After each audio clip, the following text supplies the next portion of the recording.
What is up, Nets fans? Welcome to the Brooklyn Buzz. I'm your host, Nick Fay. With me, as always, back Jack Manuel and special guest today, Corey Waldron. We're talking about a Nets W that clinched them a playoff berth. What's up, guys? How are we doing? Welcome to the How sweet it tastes. Yeah, it's just like bittersweet for me. Like, I'm happy you guys are happy, but at the same time, I just, it was a frustrating game for me. When have you ever been happy for me, Corey? When? Like ever? I was happy that you got here safely. That's a good thing. That's fair. Hey. That's fair. And just a quick reminder, check out the show, iTunes, Black Talk Radio, OTGBasketball.com, NetsRepublic.com, and YouTube. But break this down. Obviously, you're starting the game. The Nets picked up W 108-96. And right from the get-go, you felt good energy from the Nets. What were you guys thinking when you saw the first quarter? Yeah, I thought that it immediately set the tone. Despite being off a back-to-back, I think it was the first time in 6-7 years, I believe, Nick, that we've won a back-to-back on the road. Yeah, I think 2014. Yeah, so 5 years. And funnily enough, the 2014-15 last time we made the playoffs as well. So some coincidental timing, but the energy was right from the get-go. I believe someone posted that the Nets had the lead. The Nets only didn't have the lead for 17 seconds. It was their game, and it was their game from the get-go. They were just switched on mentally, physically, and they really made a mark. And I wasn't as confident going into this one because obviously the back-to-back, a great performance against the Bucks, but everyone stepped up. This was a massive team performance, and the Pacers just looked a little bit off. And despite the Nets not necessarily playing the perfect game, they just seemed to want it more. You just right there with your last words. The Nets wanted this game way more than the Pacers. The stat that I looked at the most was the offensive rebounds. The Nets had 17 offensive rebounds. The Pacers had 5. The Pacers just, like you said, Jack, they looked off.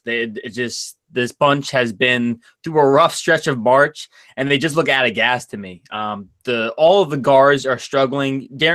Corey Joseph came out of it near the end of the game a little bit, but Darren Collins has been battling a groin injury. He comes back. He's 2 for 12 from the field. He didn't look quite right to me. Wesley Matthews just really isn't that much of an impact. Aaron Holiday, you like the energy he plays with, but he couldn't get shots to fall. And then, of course, Miles Turner gets hurt. Then the Nets, they just executed on those mistakes. They out-hustled. They outworked the Pacers. Joe Harris, your guy Joe, was on fire. Very underrated going to the hoop.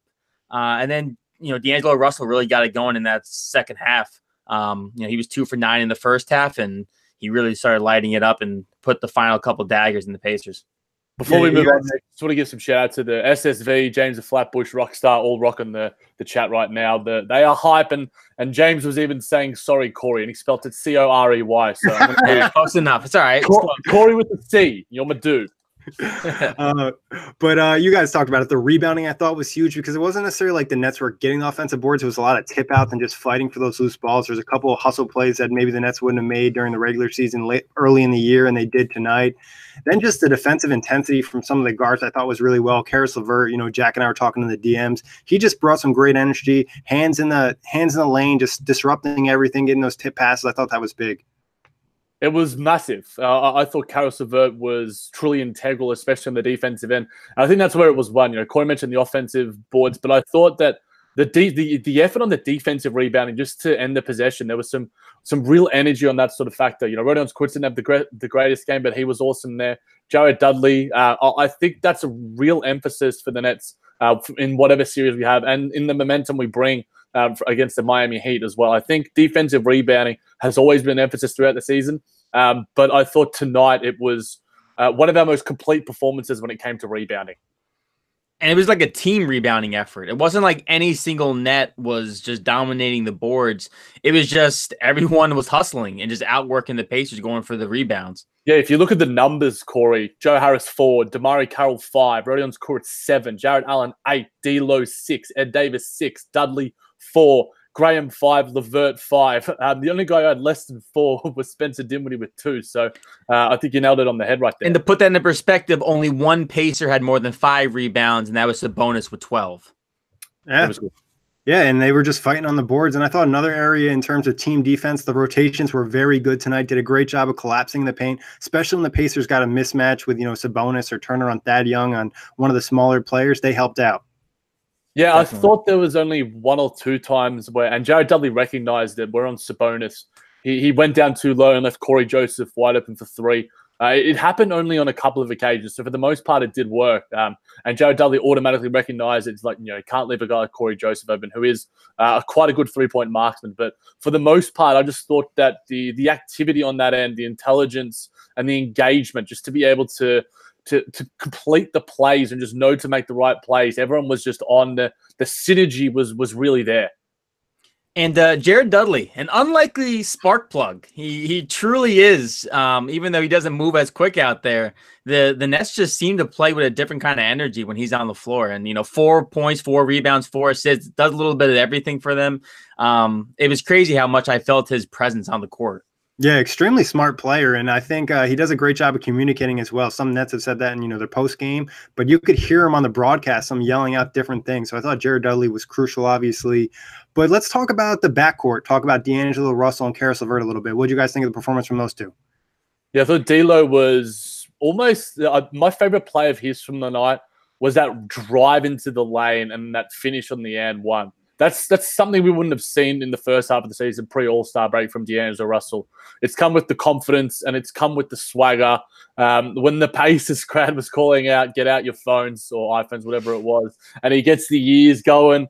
I love this kid. I can't wait to see him in a playoff setting. And talking about Karis LeVert, I just thought his defensive activity, his ability to get to the line, his strength as well.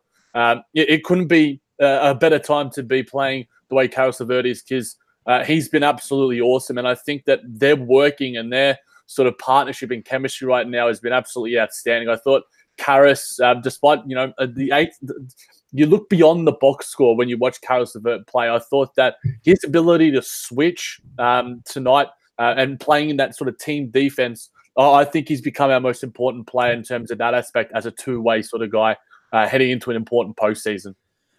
Yeah, I mean, D'Lo, the slow shooting start, but still was impactful, I thought, in that first half, just with his presence. And then the second half closed it out. And then Karis LeVert, it just looks like he's finally starting to get comfortable again. Obviously he was balling out before the ankle injury. He looked kind of sluggish those first couple weeks back, or the first month back.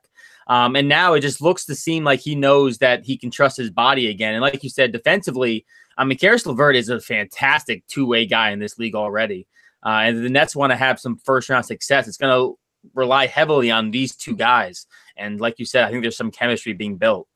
Yeah, you brought up a great point, Corey. I felt like D'Angelo, he wasn't knocking down a shot early, but it almost felt like he was like a locked-in QB, hitting Joe Harris on the off-ball, cuts to the rim. Just a lot of good play from him. And then I felt like the Pacers crowd probably got him a little bit more engaged for the third quarter offensively. Then he started to heat up.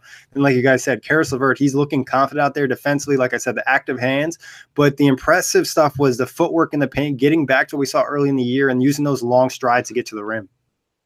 Yeah, I think that earlier in the season, even just a couple of games ago, those plays weren't getting finished by Karis. We saw the athleticism, the spryness. It was all there, but it was just the ability to finish, which at the end of the day is all that matters. And he just seems just more smooth, more comfortable.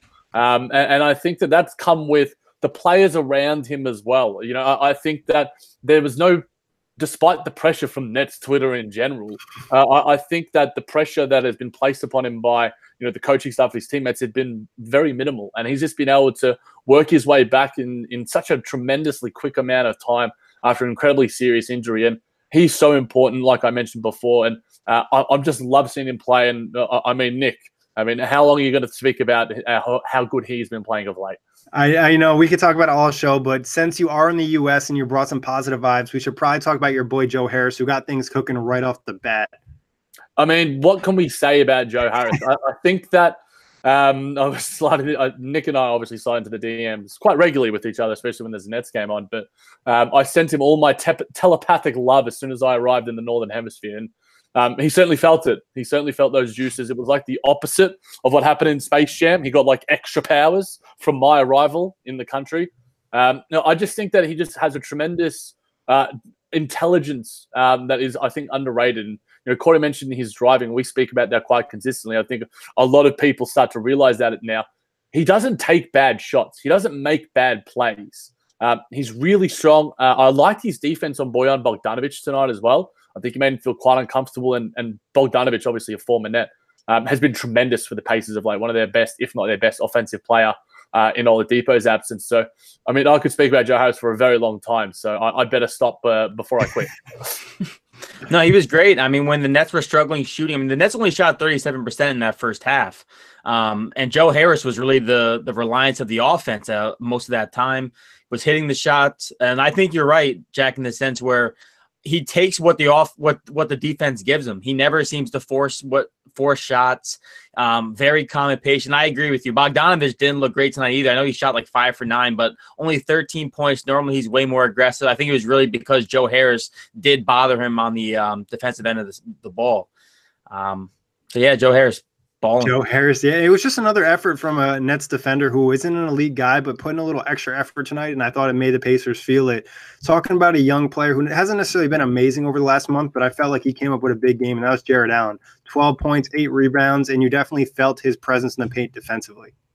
Timely performance from Jared Allen. I thought that he was really good in terms of everything that was asked of him, he did, and he exceeded those expectations. I think his performance went a little bit under the radar, and I'm glad that you sort of noticed it, Nick. Rebounding, absolutely fantastic. Finishing, absolutely tremendous. You know, his ability to sort of that sort of righty hook and just be able to sort of slow the game down and just realize, and against a guy like Miles Turner, who former college teammate, I believe, they went to the same college at least, and one of the best defensive players in the league, defensive player of the year candidate. So to be able to have such an impactful performance, 12 points, 8 rebounds doesn't scream at you when you see it in the box score, but I thought that he finished and he screened really nicely as well. I thought that he was really, really good tonight. Not teammates at Texas, but they both did go to Texas, Jack. And they're good friends. They communicate. Their moms are even friends too. Texas knows how to get centers. But also, Jared Allen stuck out to me too. I thought he matched up really well with Miles Turner early.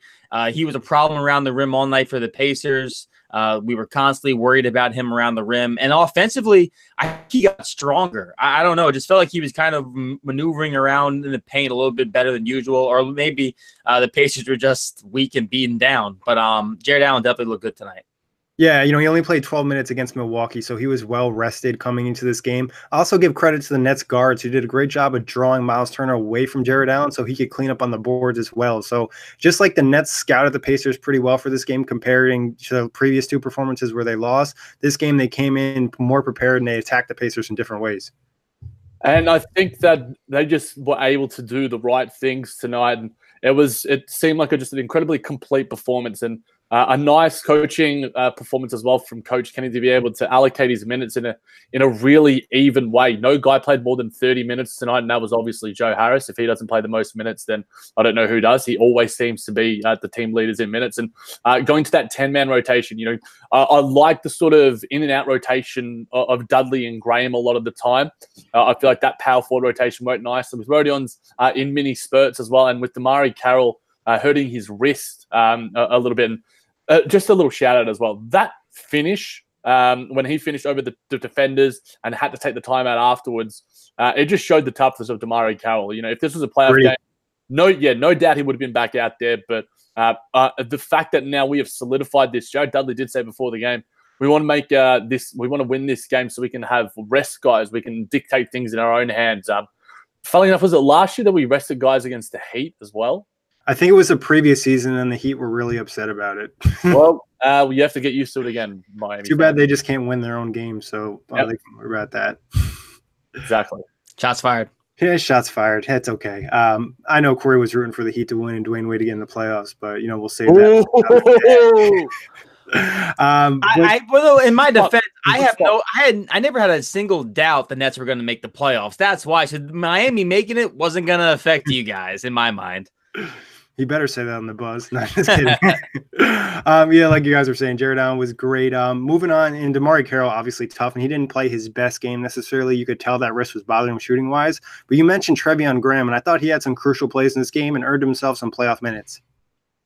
Yeah, I think that this rotation now is going to be intriguing. Obviously, who we come up against, we have locked in a 6 or 7 seed. We can't go any lower than that. So it means that we'll be playing Toronto or the Philadelphia 76ers. So it's going to be interesting to see how all that sort of pans out. But Nick, after we sort of delve into this game a little bit further, I want to speak a little more overall about this growth of this franchise, and obviously an outsider's perspective in Corey's, because Nets Twitter's going off right now. It's an amazing place to be. I'm glad that I'm in this city to just be in the presence of to be in the presence of greatness, as Jay-Z would say. It is. It was huge. Obviously, the turnaround, we recently just did a show, weren't there. Will hopped in for you, but we were talking about Sean Marks and Kenny Atkinson, what they did for this franchise, and clinching a playoff berth at this point of where they're at is just huge. Yeah. I think that I can't understand just how, and we're seeing right now, guys like Woj, Howard Beck, all these people sort of tweeting out the fact that, after that Pierce and KG trade, what was going to happen to this Brooklyn Nets team? Where was the direction? We get this new coach, we get this new GM, unproven, untried, create this incredibly new culture, which has been famed around the league, and has been famed not just for those two guys at the head of it, but for the guys that have been brought in, Damari Carroll, Jared Dudley, Ed Davis, these sort of vets who are having an impact. And, I don't think we would see the growth of D'Angelo Russell, Jared Allen, and the like, and Karis LeVert without those guys on the roster. I think that the growth individually, we could do a 3-hour podcast about the growth of this team and the tremendous fairy tale sort of storyline that, I think that now, if you're putting a cap on the entire season, in terms of storylines, I think the Nets making the playoffs would have to be number one. My 45.5%, I'm happy to eat my words on that one. 110% happy right now. Corey, from an outside perspective, what does this mean, looking at it from the general NBA, the Nets made it to the playoffs after obviously not having their draft pick, trading away their players, and being in the situation they were in? For me, I think this is just maybe because the New York has two teams. You compare them to the Knicks. You look at the last decade between both franchises, both, at one point in time having some sort of superstar aligned team. For Melo is the Melo, Stoudemire, Jeremy Lin, that era. For the Nets, it was Paul Pierce, Kevin Garnett, Darren Williams, that experiment. And after both those time periods, both of these teams have been rebuilding right along the same time frame, going through the draft. And I think there's the Nets being able to scrap it down to nothing. New GM, new head coach. You go through the draft, you trade away your old franchise cornerstone piece in Brook Lopez to get a guy like D'Angelo Russell to really start the rebuild with him as the core. And now you're in a position where you're in the playoffs, you have cap to spend, and you're in one of the greatest cities for sports in New York with the prime chance to get a marquee free agent. I mean, it's incredible what you've done in like a 5-year period, just about. Yeah, I mean, since the last time they made the playoffs was 2014-15. So they did this in a quick turnaround. And you mentioned trading Brook Lopez and getting D'Angelo Russell, getting your next franchise cornerstone possibly, and bringing all these guys in. We've talked about it. Sean Marks has probably made maybe one bad move the entire time, and that was the trade for Allen Crabbe. Other than that, everything else has been pretty spot on. Yeah, and I mean, I'm scrolling Twitter right now, Nick, because you can't help but not. It's a wonderful time, and the Brooklyn Nets official page, playoffs on the 1, 2, 3 playoffs. I mean, it gives you goosebumps just being a part of this thing. I think that this team overall and the build is what has drawn the fans in, and is what has cemented them, and is what has caused them to be so stressed, to have sleepless nights. And I mean, I had a sleepless night last night, and part of it was because of jet lag. Part of it was because I was so nervous about today's game against the Indiana Pacers. I'm struggling for words because they've become such a big part of my identity, and in such a short space of time, to draw me in and to cause this buy-in from this bloke from Melbourne, Australia. I mean, I can't speak highly enough of how much I love this team and everyone surrounding it, from people on Nets Twitter to Nick to Corey, even occasionally. It's been a wonderful season, and it's only onwards and upwards, because I don't know. For me, it feels like this is almost a turning point for how you can rebuild a team. It might be hyperbolic, and maybe I'm just caught in the moment a little bit, but we sort of saw the Sixers process has sort of been touted as, the way to sort of build a championship sort of contender. But maybe this new sort of quality coaching, quality transactions from a quality front office and a culture build, maybe this is the new way. Yeah, definitely can have an opportunity, especially if the Nets land one of these big names this summer, a Kevin Durant or a Kawhi Leonard. What does this mean to you guys, though, the fact that the Nets were in a situation, a young team, doesn't have any type of playoff experience, came on the road, won back-to-back games, and clinched themselves a playoff spot? We would have easily seen young teams in the past, crumble under pressure situations like that. I think it comes down to a lot, Nick, the leadership that's in the locker room and the leadership that has been displayed throughout the season from D'Angelo Russell, Jared Dudley, DeMarre Carroll, all the guys on the roster. And I think as a collective, you can't single out a one single guy, because I think throughout the season, that early point of the season, without Caris LeVert's brilliance and putting his name on the most improved player mark before that horrible injury, we wouldn't have had that tremendous start. Throughout that sort of horrible stretch where the season was waning, we were thinking the tank, we wanted to get Zion and RJ, and then we had the leadership of the vets to sort of get us through that players only meeting. And then beyond that, you have Spencer Dinwiddie throughout playing like an absolute man, 6 man of the year contender. You have D'Angelo Russell playing like an all-star and cementing him as, one of the great young point guards in the league. And throughout that, you have all these role players contributing left, right, and center. Trevion Graham night tonight, Joe Harris, 3-point contest winner, and Coach Kenny. There's been plenty of criticism, but it's going to be fun to finally see this team get the kudos it deserves. I mean, we saw the Clippers celebrate just making the playoffs. And I want to see that the same from this Brooklyn Nets team. It is a tremendous achievement for us to be there. I don't care. It's not playoff or bust for the NBA, for teams around the NBA. And for me, this is an absolutely awesome achievement as a Nets fan. 100%, especially the situation they were in. And you talked about just this season after Caris LeVert went down, they went on that losing streak. A lot of people lost hope and they wanted to tank, and then they went on the winning streak, and then things even got tough when Spencer went down. People are like, oh, they might get knocked out of the race, and then it goes down to game by game and they take care of business. It was really impressive to see them step up when it mattered, and just the type of energy they played with tonight sends a big message to the Nets organization, the ownership, and probably the rest of the league. And in saying that, Nick, obviously we sort of talked a little bit about the playoffs upcoming. Michael Zuckerman and John Woo have both jumped in saying, who do we want? Who is the better matchup out of the Sixers and Toronto?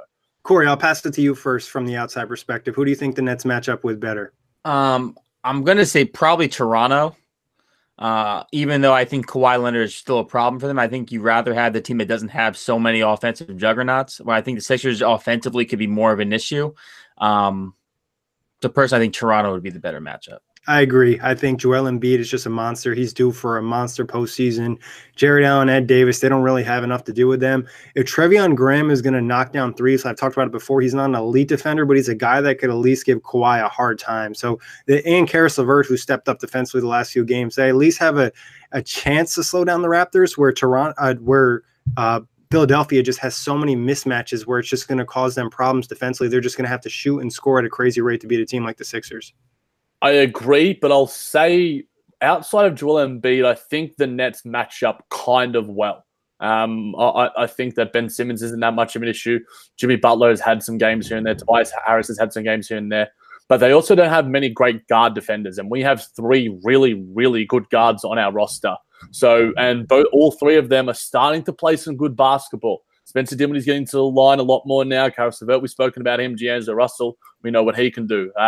So, I mean, it's fun to finally be talking about playoff basketball and saying, who do we want more? Whereas, just 3 or 4 games ago, where I was like, we're not making it. Who cares? It's a 40% chance. So I will say that the Raptors are a better matchup. I think when we did that on our mailbag as well, Nick, I think I said the Raptors.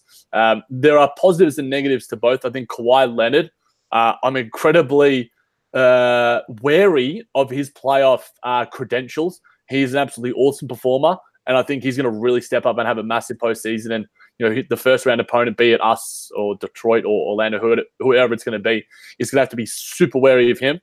But I think now that Trevion Graham is back in the rotation, I think that we might see a little bit more of him, and I know you hinted at him as well, Nick. So I'm looking forward to dissecting that in a little more depth, and the fact that we're talking about playoff basketball, it's surreal.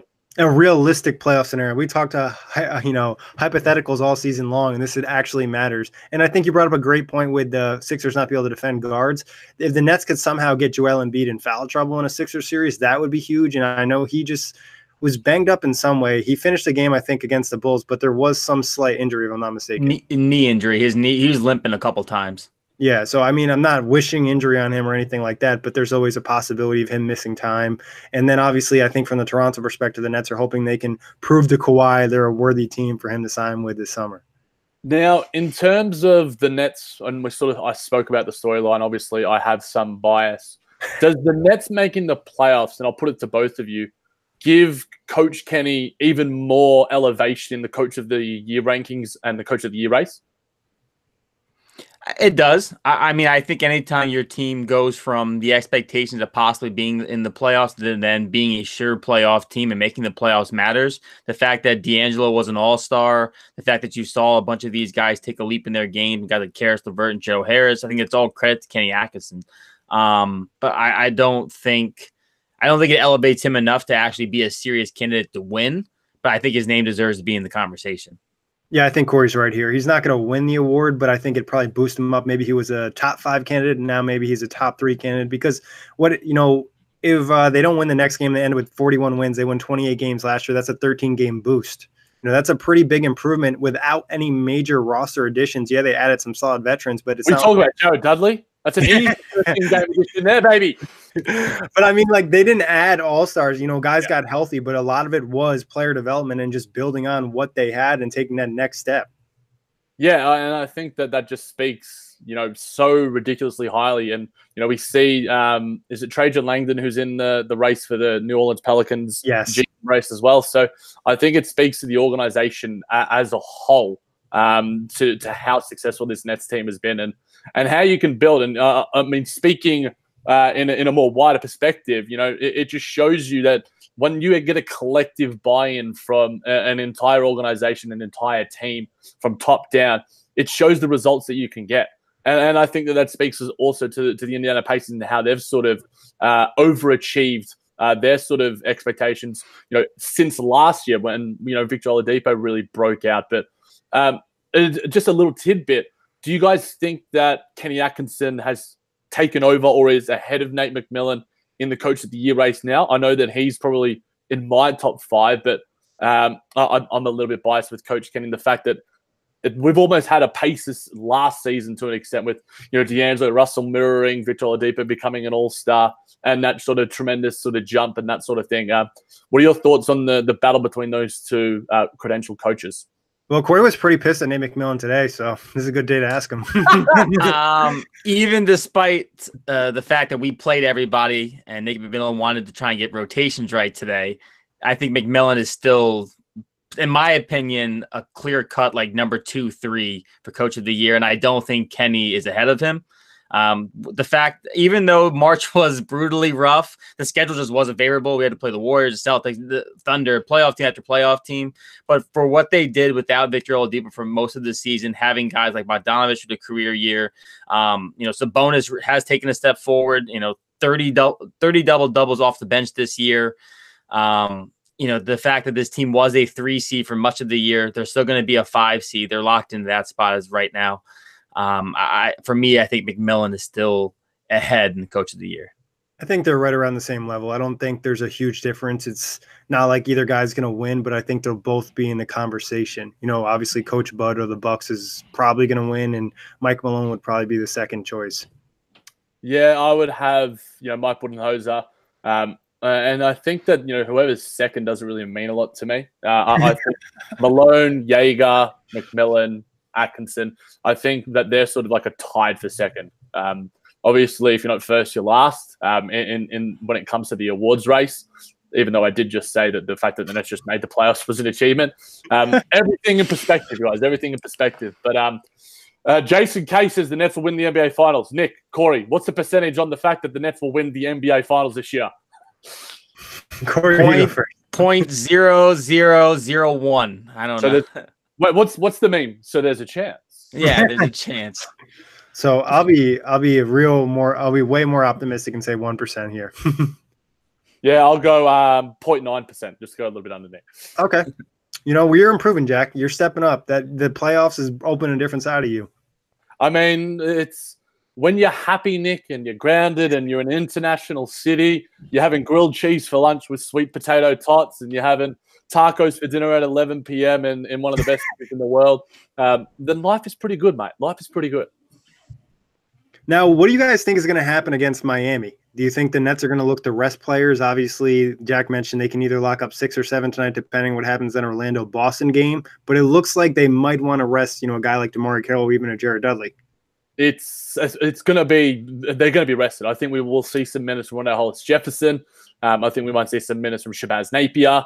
I think that the rotation was about 10 tonight. I think it'll be similar. You don't want to do anything silly. You don't want to play D'Angelo Russell 35 minutes beyond. I don't think any guy is going to get more than 30, 31 minutes. You want to maintain momentum and maintain winning form. But at the same time, there's been plenty of NBA pundits that have spoken about the notion of momentum and winning form. Doesn't matter when you get into the playoffs. It's a completely new ball game. You reset. And I think that notion is more important for this Nets team. Health is going to be number one. And we're tremendous underdogs against Sixers or the Raptors. But at the same time, you can only battle what you're given. And this team has exceeded expectations and, knocked down plenty of naysayers throughout the season, individually and as a collective. So never say never. If I had to guess, I'll say you guys probably rest guys. The only way I see maybe they play is if you guys have a situation where you can get a different matchup in the playoffs. But I think they didn't even matter if the Celtics win tonight. So more than likely, probably should just rest guys like you guys said. DeMarre Carroll's banged up. Treveon Graham has looked impressive, at least in the last game I watched against the Pacers just now. So maybe he gets some more minutes, and then Rondae Hollis-Jefferson gets some more minutes. But realistically, probably rest. Yeah, I'd probably sit DeMarre Carroll for sure. Probably sit Jared Dudley because he's been playing a lot the last 2 games. I'd even consider resting D'Angelo Russell just because his workload has been so high the second half of the season. You want him spry as possible for the playoffs. And then maybe it gives Spencer Dinwiddie an opportunity to get his shot back. He had a solid third quarter, but he was missing some threes over the last few weeks. What other guys would you consider resting, Jack and Corey? I think you probably give D'Lo a little bit more rest. I don't think you take these guys out of the rotation. Jared Allen, 28 minutes for him tonight. I think he's been working hard. Whether you take some minutes away from Joe Harris a little bit to keep him fresh. At the same time, I think you don't want to mess with what has been a winning formula. These past 2 games have been absolutely awesome. And I think Coach Kenny is a grinder, and he said that following this game he's going to have a nice little wine.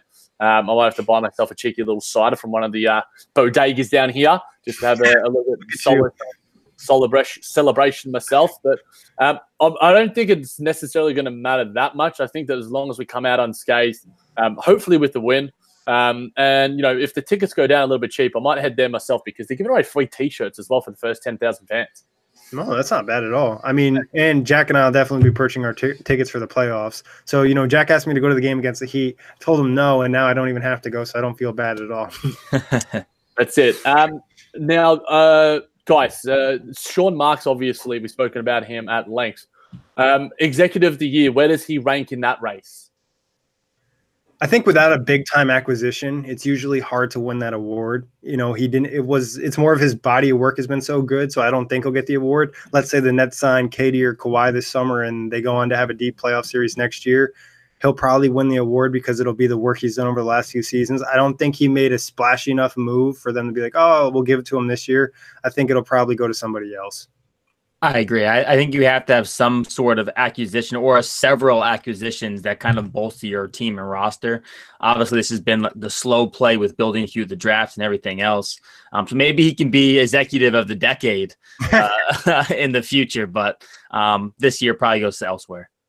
I think that he's probably second. I think it probably likely goes to, is it John Horse, the guy in Milwaukee? Yeah. And his team.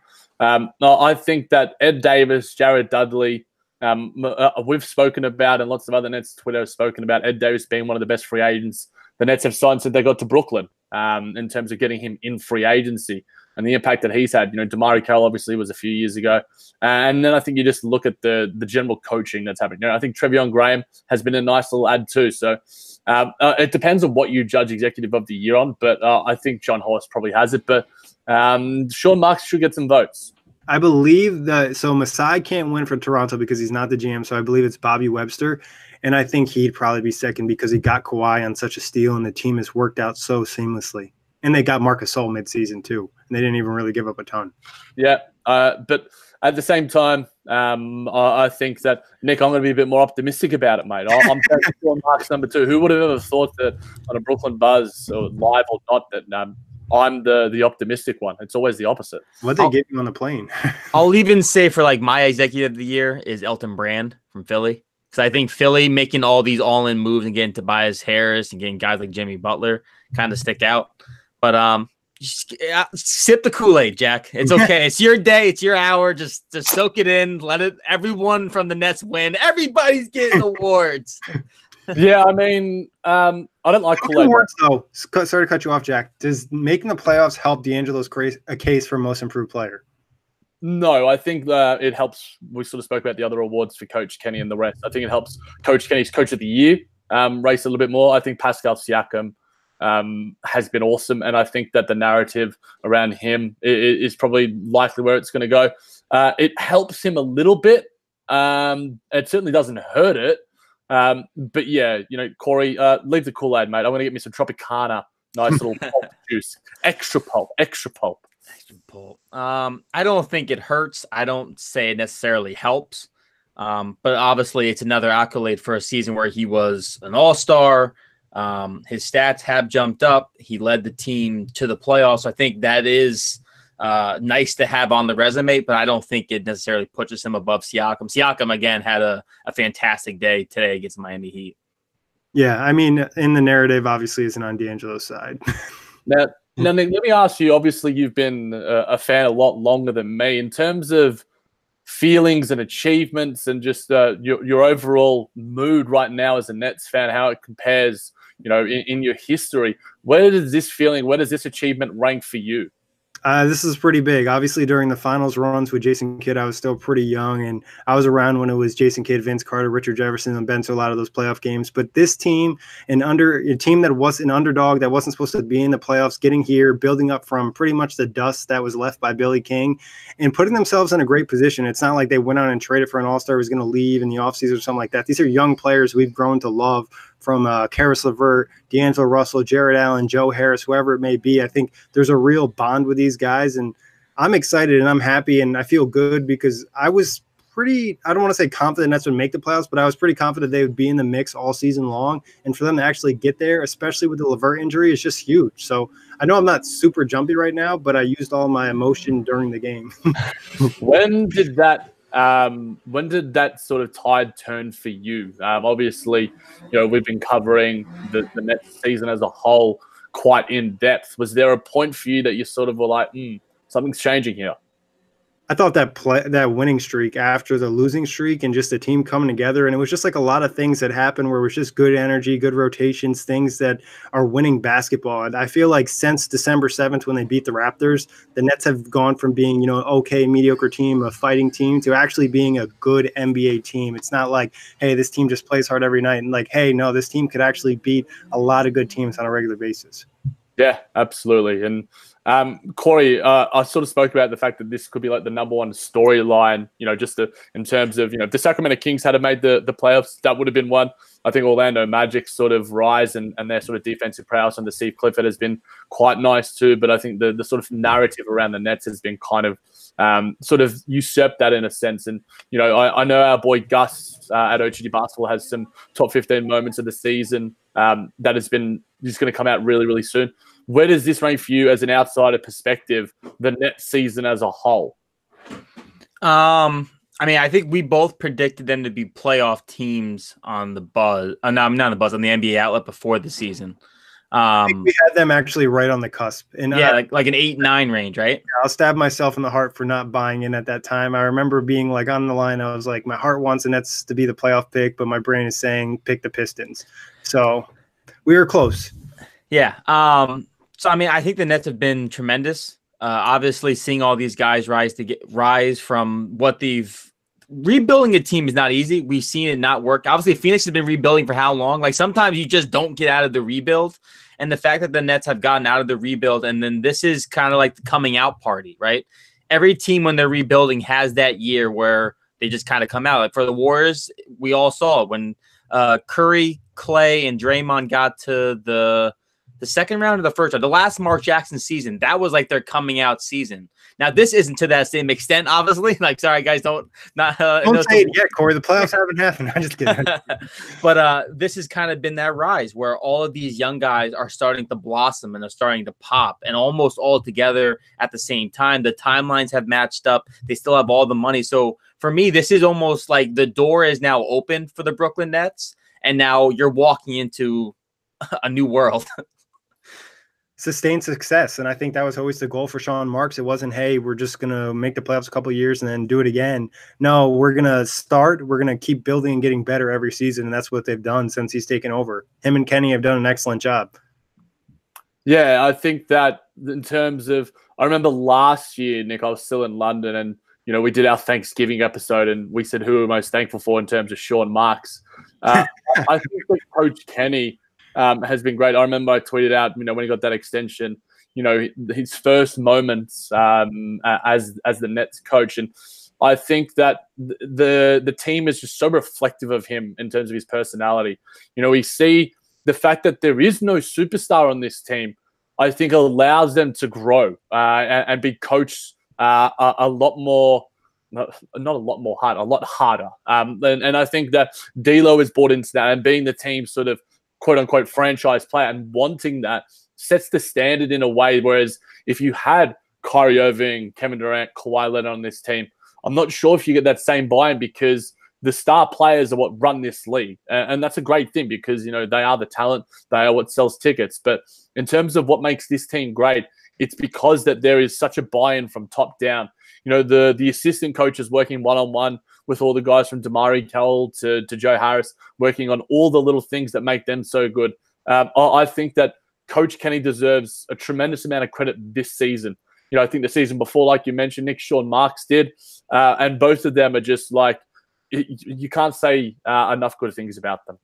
And he's done a great job of mixing and matching different rotations and matching up with different guys. Like these last two games, going to small ball or playing Trevion Graham a little bit more. I thought his adjustments, him as a coach has improved a lot this season compared to where he was last year or even the beginning of the year. So a lot of credit to him. He's going to have a chance in a playoff series to really display his full coaching level.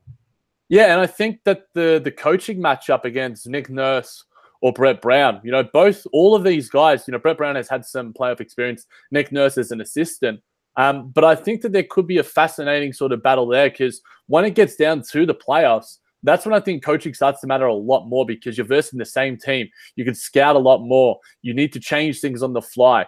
The Celtics exceed expectations and beat the Sixers when the momentum was going their entire way. And that was because, in a lot of people's eyes, and, it was a huge factor, Brad Stevens out-coached Brett Brown. And I think that, Coach Kenny is not on the same level as Brad Stevens yet, but he has plenty of accolades and he has plenty of runs under his legs that I think he has a chance to out-coach one of these guys, even though those teams are way heavily stacked. And like Corey said, the talent on the Sixers right now is just something else, and they're starting five. But there's a chance where we can sort of get something with our assistant coaches and our coaching team to sort of level up a little bit. What do you think, Corey, in terms of a coaching matchup in the first round against Nick Nurse or Brett Brown? Could Kenny take the edge? I mean, over Brett Brown, yeah. I mean, Brett Brown has shown that he's kind of a borderline good coach. Like, he might get bailed out a little bit because of his talent. And because he hasn't done it in the playoffs. Obviously, last year, Brad Stevens coached him literally out of the playoffs. That was when you saw coaching on full display. Nick Nurse, I think Nurse is a solidified good coach. I've loved what he's done in Toronto. Watching them again today in Miami, they were down late in that game against Miami. Kyle Lowry was not great today. Struggled shooting wise. They got some big performers from like Norman Powell, who was 7 for 7 from the field. But I think Nurse is just a good head coach. I think Brett Brown can be exposed by a guy like Kenny, who, I mean, obviously with no true star yet on the Nets, they play within each other and they have a very good sound system. Yeah, it'll be interesting to see. That'll be something to kind of keep an eye on as the playoffs approach and we find out who's going to be that matchup for the Nets. Yeah, and I think that, we'll be watching. It's odd to say that now that there's some comfort as a Nets fan, because throughout the other 80 games, that certainly hasn't been the case. So the fact that now we can sort of rest easy, so to speak, I think that just be able to just, rest our feet a little bit, wait for when the playoffs come out, when we've got those games. I can't wait for when those tickets come out. It's going to be an exciting time for Nets fans around the world. Guys, anything else you want to touch on today before we get out of here? We got any questions from the YouTube viewers, Jack?